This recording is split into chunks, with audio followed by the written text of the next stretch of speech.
Week 6 of the college football season was absolute madness.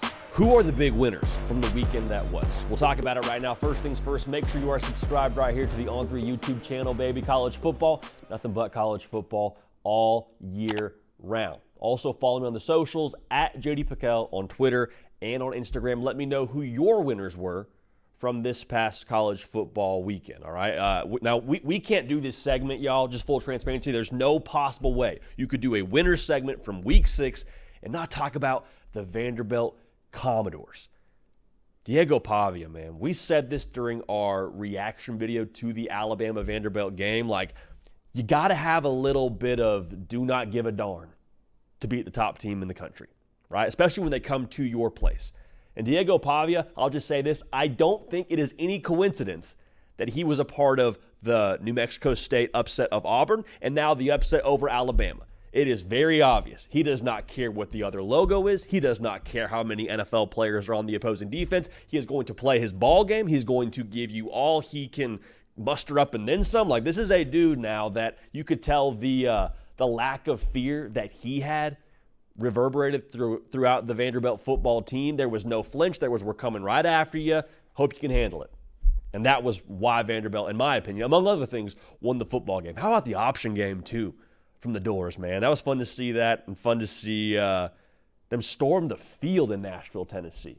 I mean, when was the last time that happened? A couple of years ago against Florida. Even that, I don't know if you call it a field storming. Like, that was legitimately a scene out of the Dark Knight, seeing Vanderbilt students and fans carrying the goalpost down Broadway. Special moment for that team, special moment for that program. And I'll say this too. All it takes is a spark to get a fire going. All it takes is a flagship moment, some momentum to create a little bit more juice for the future of the Vanderbilt football program. All right, I'll leave that there. How about Ohio State?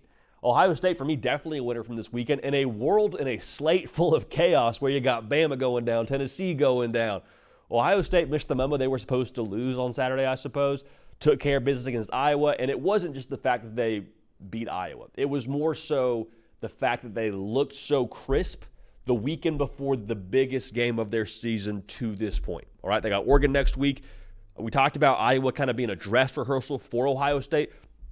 Looked exactly how you would hope they would look. Now, Will Howard had the one interception, which, you know, they'll coach up and work on for the upcoming weekend. But I'll just say this, like, to be 21-25 or 21-25, to have Emeka Egbuka go for 3 touchdowns, to have Jeremiah Smith just look like an absolute avenger with that one-handed catch in the end zone.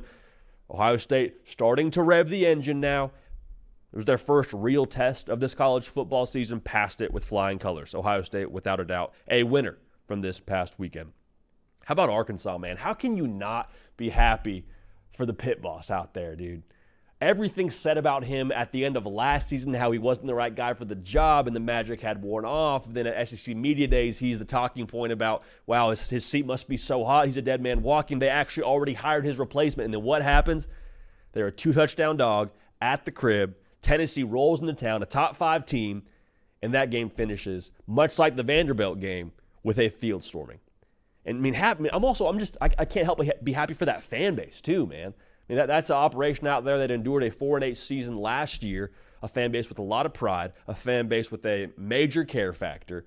And so to see them get that kind of win, to see Sam Pittman and this team get that kind of win, I was happy for them. Very, very happy for them. There's no way to call them not a winner from this past weekend. One more note on this. That Arkansas team just had the what's next mentality throughout that game. And Matt Rule talked a lot about that when I was with him at Baylor. And it's this idea of whether it's good or bad, it's just what's next. We're playing the next play. We're doing the next thing. We're staying in the moment. We're focusing on us. And that was Arkansas the entirety of that game against Tennessee. You dominate the first half, only up 3 points. Okay, what's next? You go down 14-10. All right, no worries. What's next? You lose 2 of your best offensive players, and Taylon Green and Jaquindon Jackson, late in the game. Backup quarterback, no problem. What's next? We need a stop to win the game against one of the most dynamic, if not the most dynamic offense in all of college football. Get a stop. What's next? Like that, to see that from Arkansas showed me a lot about what they have internally, how much they care about each other and how much they'll play for Sam Pittman. So Arkansas, definitely a winner from this past weekend. How about A&M? A&M escaped Arkansas the weekend before. I understand now that there has been a lot of discussion around Marcel Reed and Connor Wegman. We've been transparent. We thought Marcel Reed gave you the better chance to win football games. Connor Wegman, he's throwing the football like that. He's your guy, all right? Now, I will say this too. It does not matter who you have at quarterback if you're running for over 200 yards and holding the opposition to less than 100. And that was what happened against Missouri. Okay, Texas A&M, I think, made a statement to the rest of college football like, hey, we're going to be a playoff contender. Now, you look at their schedule, man, like you got LSU and Texas, both at home.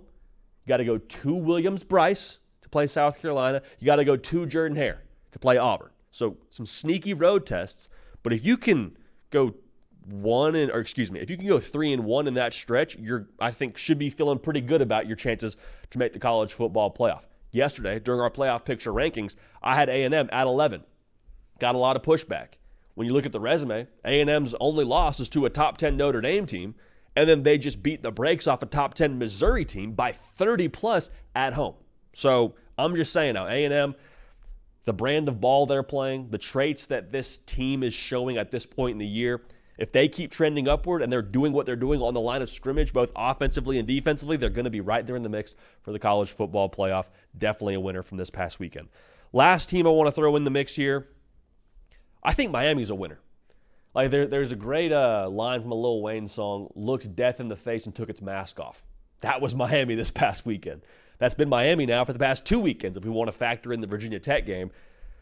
Down 25 points in the second half, and there's going to be a lot of people with takes on officiating and if they miss this call or they'd make this call differently, if that's targeting the game's different. And I understand that, but again, if you're up 25 points and you're talking about officiating being the difference, I think you're having the wrong discussion. All I would say there.